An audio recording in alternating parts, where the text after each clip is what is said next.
Late one afternoon in June of 2024, 34-year-old Alisa Rivera was found murdered inside an abandoned house in Austin, Texas. DNA evidence from the crime scene was tied to the unsolved murder of 28-year-old Albert Janice Alves, who was killed in Bastrop County after leaving a nightclub in April of 2018. Although the murders occurred roughly 6 years apart, they bore some striking parallels. Alves' body was found in a car just 3 miles from where Rivera's body was found, and both women were assaulted before they were killed. These similarities have led authorities to suspect that there's a serial killer on the loose, but the murderer's DNA is not in the national database of convicted felons, which means that he remains at large. Police released surveillance footage of a person of interest who was seen walking with Rivera shortly before her death, and are hoping members of the public will help identify the individual.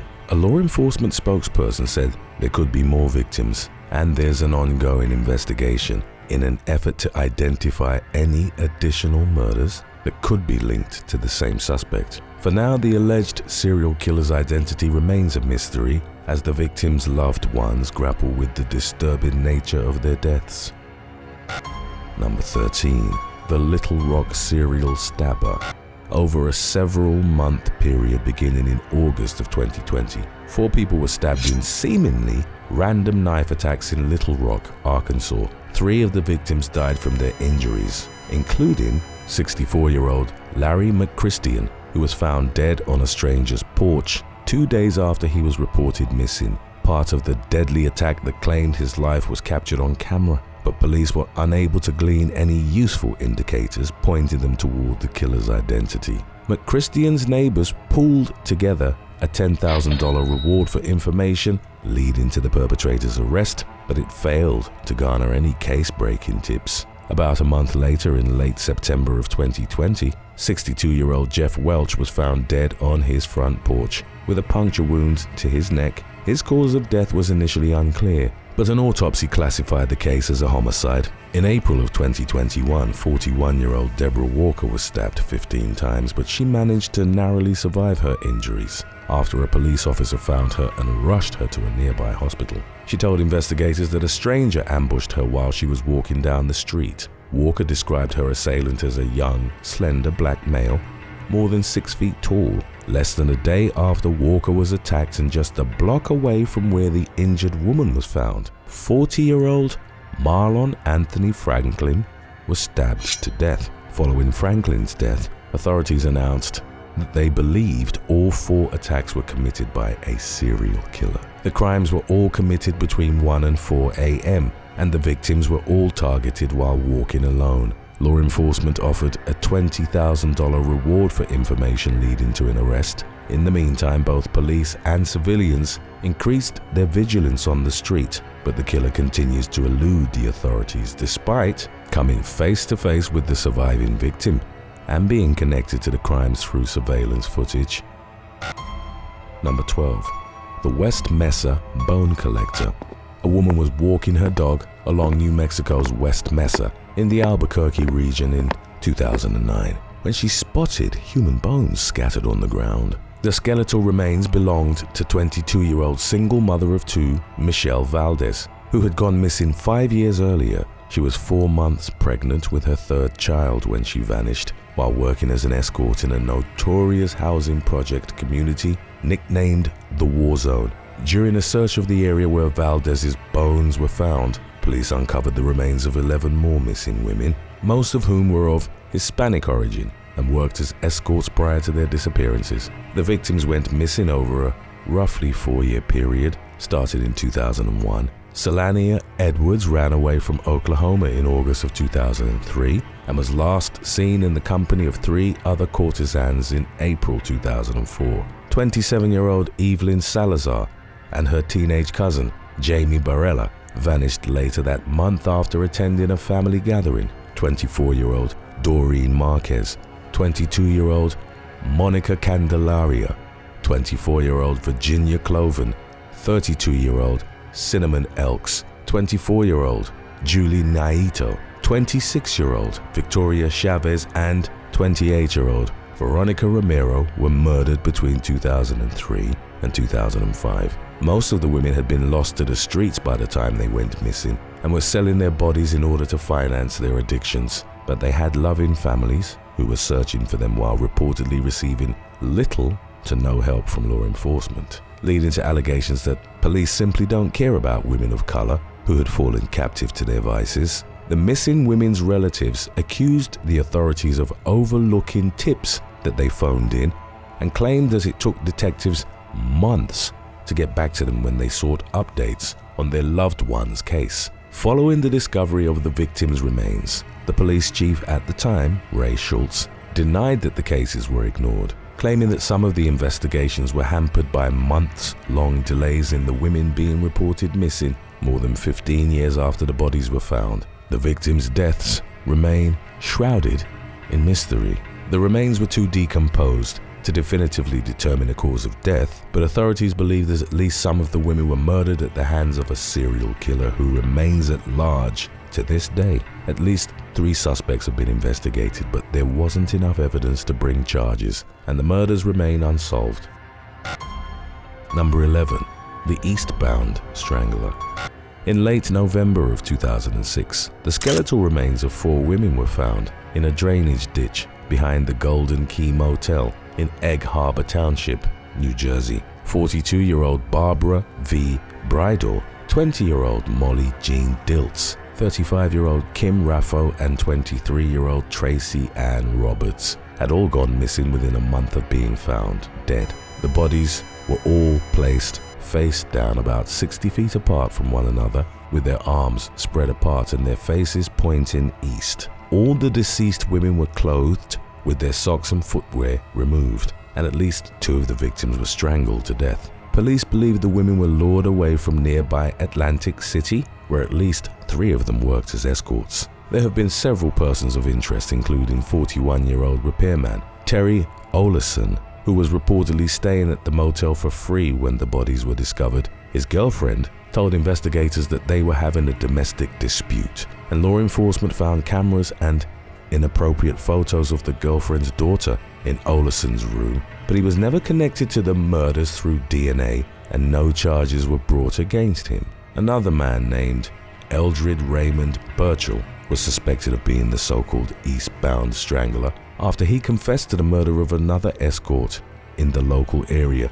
but he has not been connected to the 4 victims found behind the motel, and 2 other persons of interest were released after questioning. At one point, investigators suspected that the women may have been killed by the same person responsible for the then unsolved Gilgo Beach serial killings, but this theory was ruled out. The case remains cold to this day, despite a $25,000 reward being offered for information leading to the killer's arrest.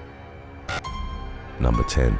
The Jeff Davis 8, or the Jennings 8. Over a 4.5-year period, started in 2005, the bodies of 8 murdered women were found in the swamps and canals of Jefferson Davis Parish, Louisiana. In most cases, the bodies were too decomposed to identify a cause of death, but other evidence surrounding the circumstances of their deaths suggested that they had met with foul play. The lifeless body of 28-year-old Loretta Lewis was found floating in a river in May of 2005. 30-year-old Ernestine Marie Daniels Patterson's remains were found the following month, followed by 21-year-old Kristen Gary Lopez, 26-year-old Whitney Dubois, 23-year-old Laconia Muggy Brown, 24-year-old Crystal Shea Benoit Zeno, and a teenager named Brittany Gary.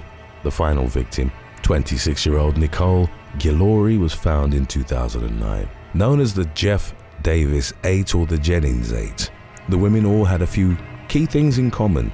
They were poor, struggled with substance abuse and mental health issues, and were escorting to support their drug habits. Many of the victims knew each other, and some were even related. Prior to their deaths, the women had provided authorities with information about the local drug trade, leading to suspicions that the killer was a police officer or had close connections with law enforcement. Some people speculated that the cops killed certain victims to prevent them from acting as witnesses in a fatal officer-involved shooting that at least one of them was present for. Locals also accused the police of botching the investigation into the women's death by losing evidence and making other crucial mistakes, leading to suspected delays and perhaps even missed opportunities to identify the killer. In 2008, a specially formed investigative team concluded that the women's deaths were most likely the handiwork of a serial killer. Subsequent findings have suggested that there may be multiple murderers and no serial killer. 4 arrests were made in connection with 2 of the murders, but 2 suspects were never formally charged, while the other 2 were detained for months on suspicion of murder before prosecutors dropped the charges due to evidence problems. In 2014, journalist Ethan Brown revealed that several witnesses had implicated members of law enforcement in the murders during the early stages of the investigation. The sheriff ordered a DNA swab of everyone working the case, but the agency has refused to comment on the findings, furthering the public's suspicions of a cover-up. Sadly, the victims' families are still waiting for answers and justice, while the case remains stuck at a standstill. Many people remain convinced that law enforcement was somehow involved in the crime itself or concealing it afterward. Unfortunately, it's starting to seem like the murders may never be solved. Number 9. The I70 Killer. During the spring of 1992, an unnamed man known as the I70 Killer murdered 6 store clerks in the American Midwest, most of whom worked at businesses located no more than a few miles off Interstate 70. The elusive fugitive is also suspected of shooting 3 store clerks in Texas in 1993 and 1994, including one who survived, and the murder of a store clerk in Terre Haute, Indiana, in 2001. Most of the I70 Killer's victims were young, petite, brunette women, suggesting that the murderer had a type. Only one of the victims was a man, and investigators believe that the killer may have mistaken him for a woman at first glance because he had long hair. The first murder occurred in April of 1992 at a Payless shoe store in Indianapolis, where the 26-year-old manager, Robin Fuldauer, was shot during the early afternoon. 3 days later, 32-year-old Patricia Majors and 23-year-old Patricia Smith were killed while working at a bridal shop in Wichita, Kansas. The women were working past closing time to accommodate a customer who found himself face-to-face with the serial killer when he arrived at the store to pick something up.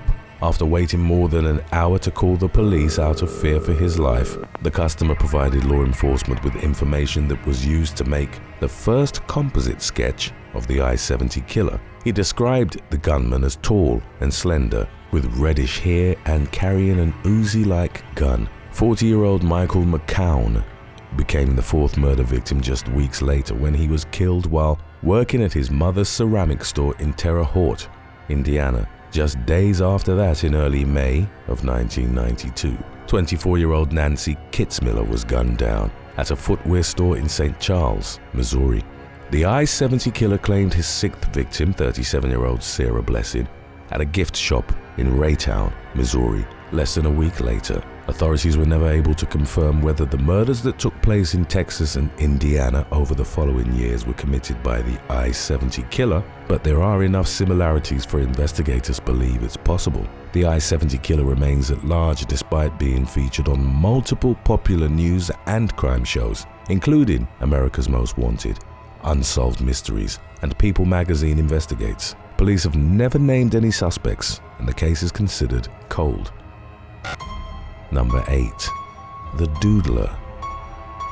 Between January 1974 and September 1975, a serial killer known only as the Doodler murdered somewhere between 6 and 16 people and assaulted as many as 3 others in San Francisco, California. He typically targeted unsuspecting men in gay bars, restaurants, and nightclubs, and was nicknamed for his unusual habit of sketching his victims before killing them. The body of the first known victim, 49-year-old Canadian-American immigrant Gerald Earl Kavanaugh, was found lying face-up along the shoreline at San Francisco's Ocean Beach. He had been stabbed to death hours earlier and had defensive wounds, showing that he had fought for his life during his final moments. Around 6 months later, in June of 1974, the remains of 27-year-old Joseph J. Stevens were found along Spreckles Lake. Less than 2 weeks after that, 31-year-old Klaus Achim Claus Christman was found dead at Ocean Beach, not far from where the Doodler's first victim's body had been located. The victims had all been stabbed to death and were often discarded near bodies of water. Investigators believe that 66-year-old Harold Gullberg was the Doodler's final victim. His body was found in a park in June of 1975, roughly 2 weeks after he had been killed. Witnesses described the suspect as a slender, 6-foot-tall black male between the ages of 19 and 25. Police have released composite sketches over the years, but the drawings have failed to attract a smoking gun, leaving the Doodler's identity a mystery. At one point, law enforcement questioned a person of interest who detectives had a strong feeling was the perpetrator, but the authorities lacked enough evidence to detain him or formally charge him, leaving them with no choice but to cut him loose. The case has fallen under renewed scrutiny in recent years as investigators remain hopeful that advancing DNA technology will help lead them to answers. In the meantime, a $100,000 reward is being offered for information leading to the culprit's arrest. Number 7.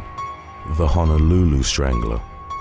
Over an 11-month period from May of 1985 to April of 1986, 5 women were strangled to death in Honolulu at the hands of a serial killer who remains unidentified to this day. The bodies of 25-year-old Vicky Gail Purdy, Regina Sakamoto, 21-year-old Denise Hughes, 25-year-old Luis Medeiros, and 36-year-old Linda Pesce were all found with their hands bound, further pointing toward one person being responsible for their deaths. The killer was described by FBI profilers as an opportunist who targeted women who were alone at night and in other vulnerable situations. A mechanic named Howard Gay was arrested in connection with the crimes after his girlfriend claimed that he had left their house alone after the couple argued on the same nights that the murders occurred. Gay failed a polygraph exam, but with no solid evidence to justify keeping him in custody. Police had no choice but to release him as the investigation continued.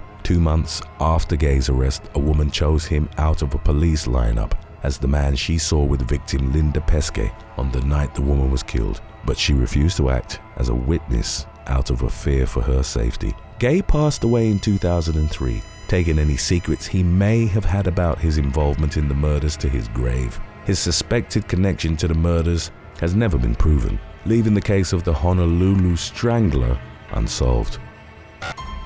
Number 6. The Santa Rosa Hitchhiker Murders.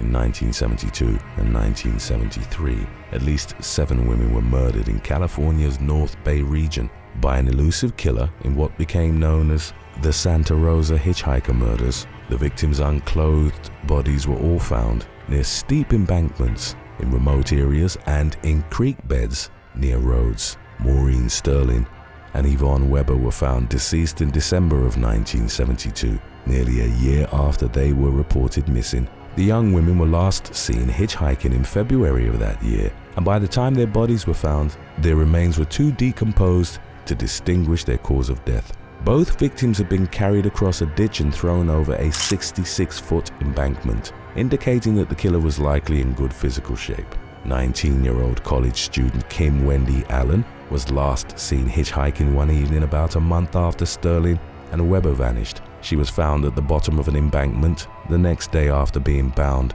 assaulted, and strangled to death.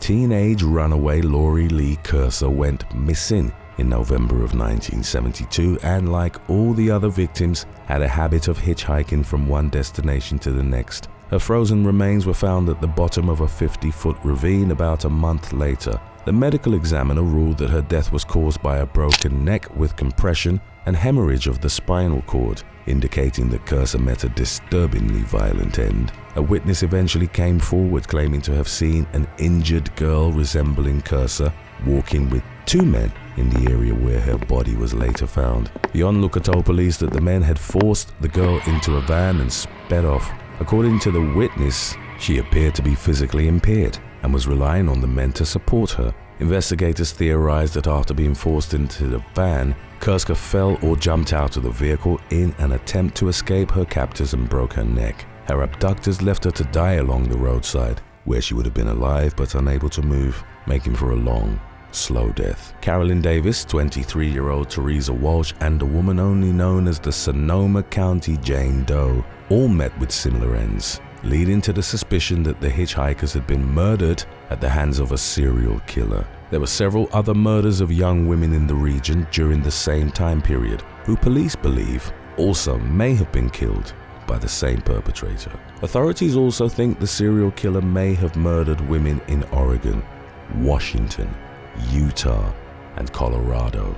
Investigators have looked into several suspects over the years, including the Zodiac Killer, who remains at large to this day, notorious killer Ted Bundy, and a few other men who were known to harbor dark secrets and lived unsavory lifestyles, but nobody has ever been charged in connection with the Santa Rosa hitchhiker murders, despite the extensive investigations that have been carried out. Number 5. The Redhead Murders. Over a roughly 4-year period, starting in October of 1978, as many as 14 red-headed women were murdered by the so-called Bible Belt Strangler in various U.S. states including Tennessee, Arkansas, Kentucky, Mississippi, Pennsylvania, and West Virginia. Many of the victims' bodies were found dumped alongside major highways, indicating that they were hitchhikers or escorts. The remains often went unidentified for years, and at least 2 suspected victims remain unidentified. To this day, the true number of victims is unclear. It's also unknown whether more than one person is responsible for the murders. A 37-year-old trucker named Jerry Leon Johns fell under suspicion in the mid-1980s after he nearly beat a woman with reddish hair to death and left her on the roadside to die. She survived, and Johns was convicted of her kidnapping. In 2016, DNA from the National CODIS system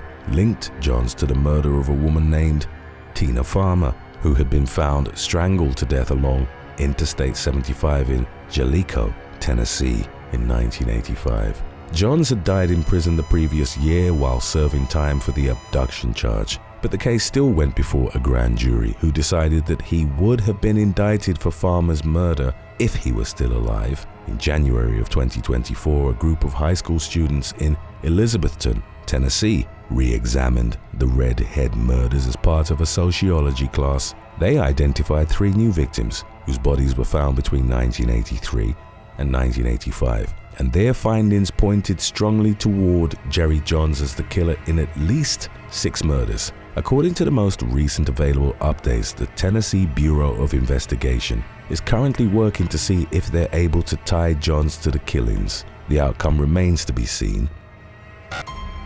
Number 4. The Skid Row Stabber.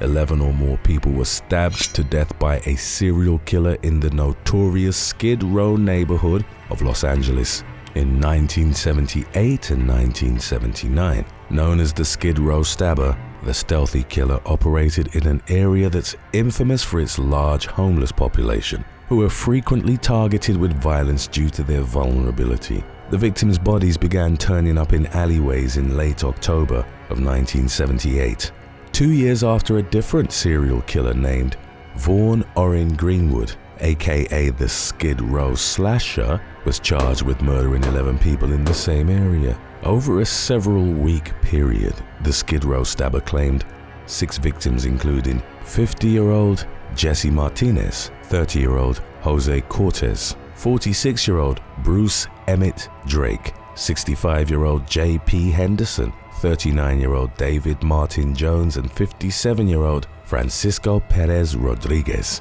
He went on to kill 36-year-old Frank Floyd Reed, 49-year-old Augustine E. Luna, 34-year-old Milford Fletcher, and 45-year-old Frank Garcia, all within a 2-week period.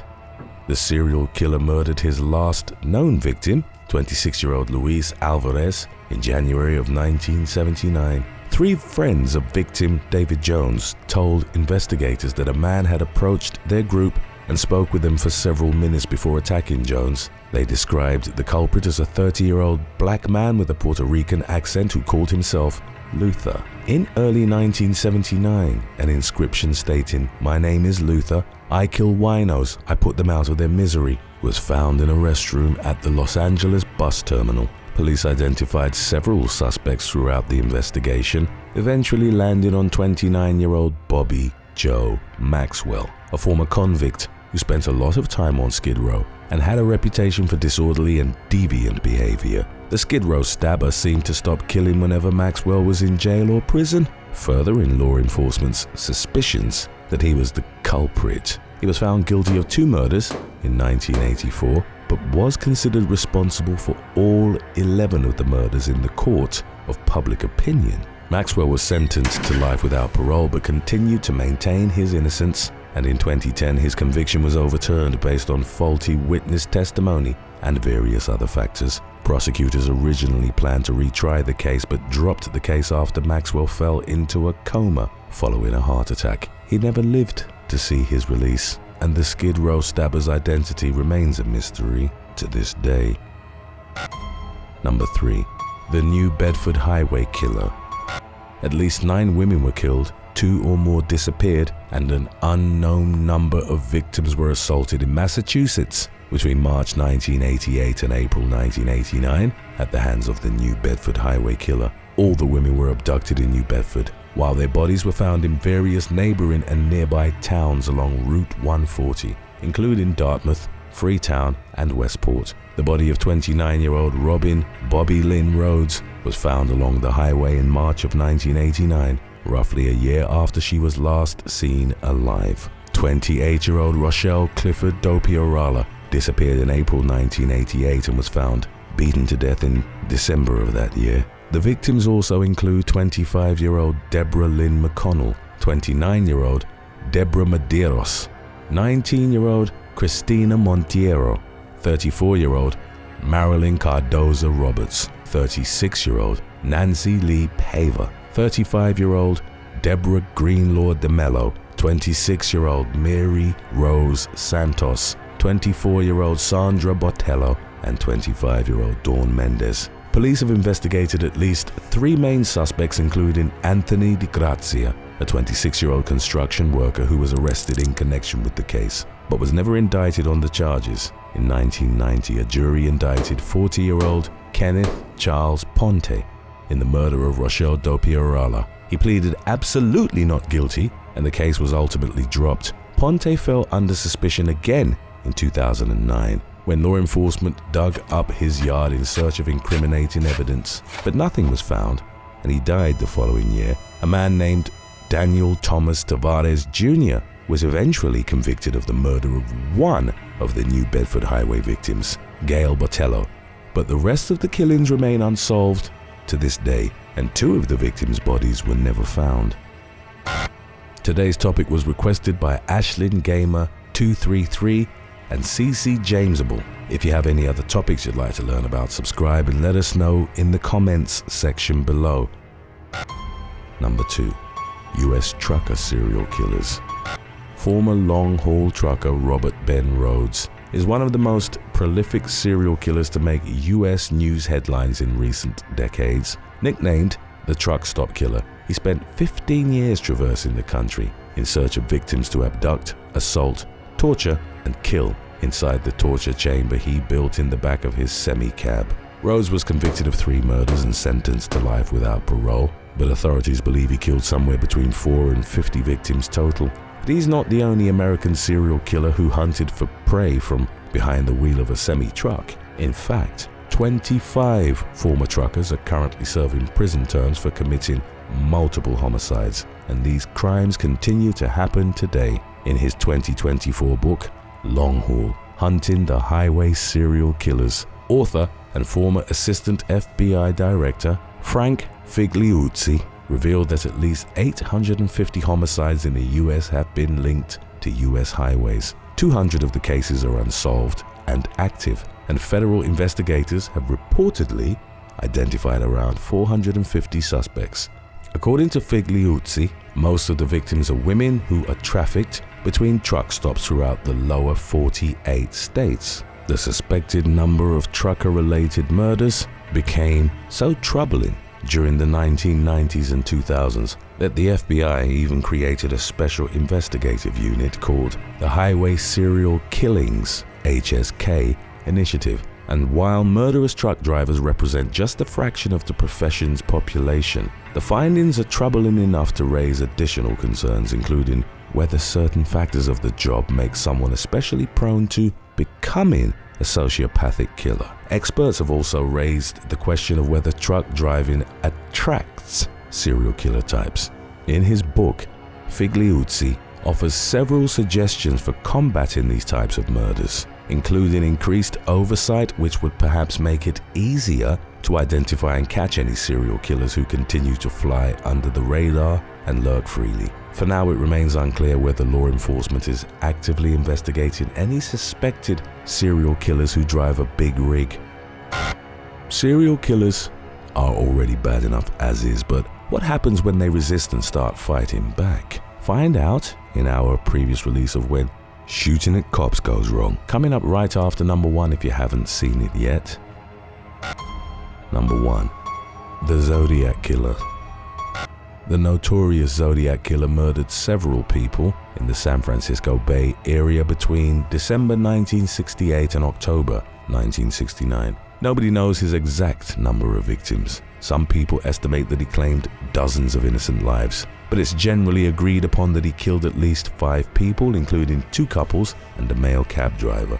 He also attacked a couple who survived. Between the late 1960s and 1974, the Zodiac Killer taunted local news outlets with messages threatening to blow up buildings and commit murder sprees if they didn't publish the letters. Several of the infamous letters contained ciphers, 2 of which have been solved while the others remain uncracked. The first cipher was sent to 3 newspapers in 1969 and was solved by a California couple 8 days later. The second cipher remained unsolved until 2020. In his letters, the Zodiac Killer wrote statements like, "I like killing people because it is so much fun." He also mocked law enforcement for failing to identify and capture him, and provided disturbing details of his crimes that weren't released to the public, proving that the letters were authored by the real culprit. In his last known letter to the media in 1974, the deranged murderer claimed to have killed 37 victims. Over the years, more than 2,500 people have reportedly been considered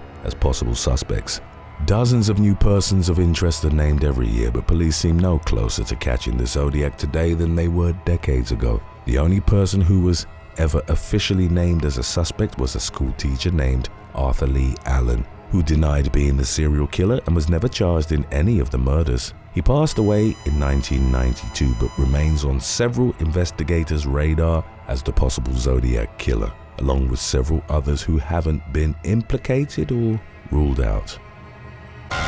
29-year-old Joshua Michael Rosebush was accused of committing 26 crimes in Saginaw Township, Michigan, while absconding from parole in January of 2019. Rosebush, who had a long criminal history, had been wearing state-ordered tethers on his ankles, which he cut off on January the 3rd. He subsequently stole a vehicle on Maple Street, which police found abandoned hours later. Early on the morning of January the 22nd, police officer Jeff Koenig observed a Ford pickup truck with no headlights and conducted a traffic stop. Unbeknownst to the 48-year-old officer, Rosebush was behind the wheel. As Koenig approached the driver's side window, he reportedly heard the motorist say, "Nighty night," before 2 shots were fired from a .38 caliber pistol. The officer suffered gunshot wounds to the jaw and right arm. Rosebush fled the scene, dumped the vehicle, and then stole another one at the Speedway gas station on Bristol Road in the city of Burton. Shortly after 1 p.m., Rosebush was spotted around Woodbury and Lansing Roads in Shiawassee County.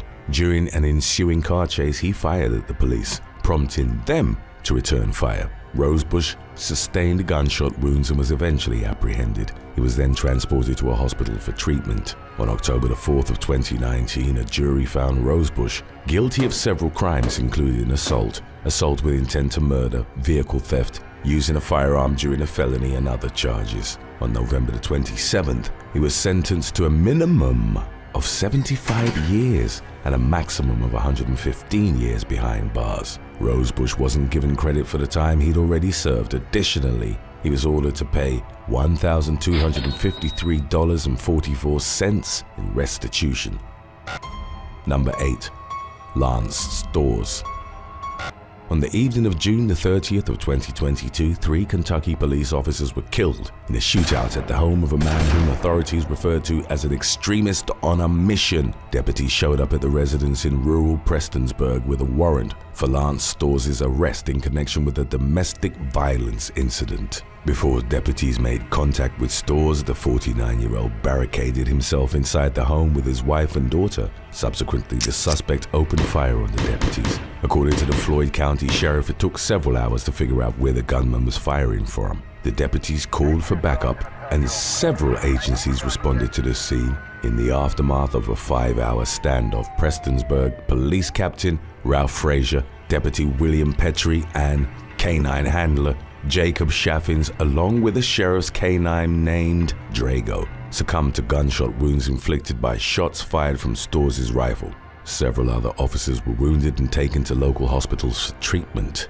Storrs was taken into custody while his family was fortunately left unharmed. He was accused of murder, attempted murder, wanton endangerment, domestic violence, assault, and assault on a service animal. In August, he pleaded not guilty to each of the charges. Nearly 7 months later, the man was found dead in a shower stall at the Pike County Detention Center. Number 7. Markeith Lloyd. In December of 2016, a physical altercation in Orlando, Florida, devolved into a fatal shooting, eventually giving way to a month-long manhunt for the individual responsible. On the night of December the 13th, 41-year-old Markeith Lloyd, a convicted felon, got into an argument with Sade Dixon outside her home on Long Peak Drive. The 24-year-old was identified as Lloyd's ex-girlfriend and was reportedly pregnant with his child. In the aftermath of the heated confrontation, Lloyd shot Dixon and her brother, but rushed to her aid. According to Orange County deputies, Lloyd fled the scene while Dixon ultimately died. Shortly after 7 a.m. on January the 9th, Orlando police officer Deborah Clayton spotted Lloyd in a Walmart parking lot on Princeton Street. When Officer Clayton approached Lloyd, the man attempted to flee. Upon realizing he couldn't get around Clayton, however, the suspect opened fire, hitting the officer several times before leaving the scene. Days later, on January the 17th, Lloyd was located at a house on Lescott Lane, where he'd been hiding out. He reportedly crawled out to the residence covered in body armor and armed with 2 guns. It took 6 officers to subdue him and put him in handcuffs. During the course of his arrest, he sustained blows that ultimately caused him to lose his left eye and also suffered multiple lacerations. A state attorney deemed the use of force in Lloyd's arrest justified because officers believed he might have been armed. After being treated at a hospital, Lloyd was taken to the Orange County Jail. He was found guilty of the first-degree murder of Sade Dixon and the unborn baby in October of 2019 and was sentenced to life in prison without parole. In November of 2021, Lloyd was convicted of Clayton's murder, along with aggravated assault and carjacking. 4 months later, he was sentenced to death. Number 6. Emily Petronella. A shooting broke out while a police tactical team attempted to serve a search warrant at a residence in the Humboldt Park neighborhood of Chicago on March the 9th of 2019. ABC News reported that 19-year-old Emily Petronella had been free on a $10,000 bond stemming from charges of unlawful use of a weapon. Petronella was suspected of having narcotics and illegal weapons at the home at the time of the incident. Shortly after 7 p.m. when police arrived, she thought burglars were attempting to break in, so she fired through the rear door of her home, according to her attorney. Officers didn't return fire, but one of them sustained a gunshot wound. The injured officer was taken to Stroger Hospital, where he was considered to be in stable condition. Police ultimately seized more than 11 pounds of marijuana, a semi-automatic pistol, and bundles of cash from the home. Petronella was held without bail and accused of a slew of charges, including attempted murder and aggravated assault on a peace officer. Subsequent information indicated that her bail was set at $150,000. She was released and required to wear an electronic monitoring device while awaiting trial. Number 5. Sergio Francisco Rodriguez. A Honduran man pulled the trigger on a policewoman during a routine traffic stop in Stafford, Texas at about 3 a.m. on October the 26th of 2013. 40-year-old officer Anne-Marie Carrizales approached the vehicle after stopping it on Murphy Road. The car had 3 male occupants who were allegedly in the midst of a crime spree at the time As Carrizales spoke with the driver, one of the passengers shot her twice at point-blank range. One bullet hit her in the cheek while another hit her in the chest, but was stopped by the bulletproof vest she was wearing. The car subsequently sped off and Carrizales fired back, smashing the vehicle's rear window. What followed was a 20-mile hot pursuit by Carrizales and other law enforcement officers responding to her call for backup. Eventually, the shooter, identified as 21-year-old Sergio Francisco Rodriguez, was cornered in an apartment complex and arrested. Carrizales went to a local hospital and was released later that night. In June of 2014, the other two suspects, named as Daniel Cruz and Freddy Enriquez, were apprehended. Cruz and Enriquez, both in their 20s at the time, were later found guilty of aggravated assault on a peace officer. Cruz was sentenced to 14 years of incarceration, while Enriquez was handed a life sentence. On May the 22nd of 2017, Rodriguez pleaded guilty to the same charge in exchange for 50 years behind bars with eligibility for parole after 25 years. He apologized to Carrizales, saying, "I truly am sorry for having to try to kill her." Number 4. Thomas Kinworthy Jr. St. Louis police responded to the South Grand neighborhood near Tower Grove Park at around 6:30 p.m. on August the 29th of 2020.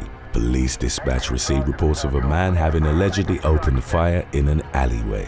After officers Tamaris Bohannon and Orlando Bailey responded to the scene, they were shot by Thomas Kinworth Jr., who barricaded himself inside a stranger's home. The ensuing standoff finally ended at around 5:30 the following morning, at which point the 43-year-old gunman was arrested. In the aftermath, Officer Bailey was treated for a leg wound, while Bohannon succumbed to a gunshot wound to the head. Kinworthy was held in the St. Louis City Justice Center charged with first-degree murder, 3 counts of armed criminal action, assault, burglary, resisted arrest and unlawful use of a firearm. Updates on his case indicated that he planned to rely on a mental health-centered defense during his trial. Number 3. John Williams.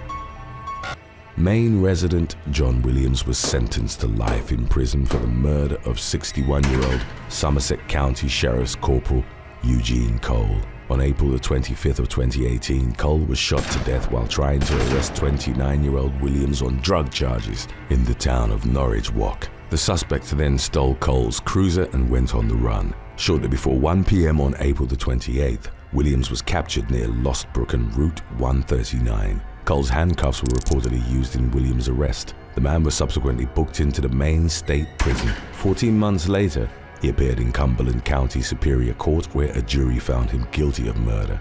During his sentencing on September the 12th of 2019, William expressed hope that he might eventually be forgiven by the community and the victim's family.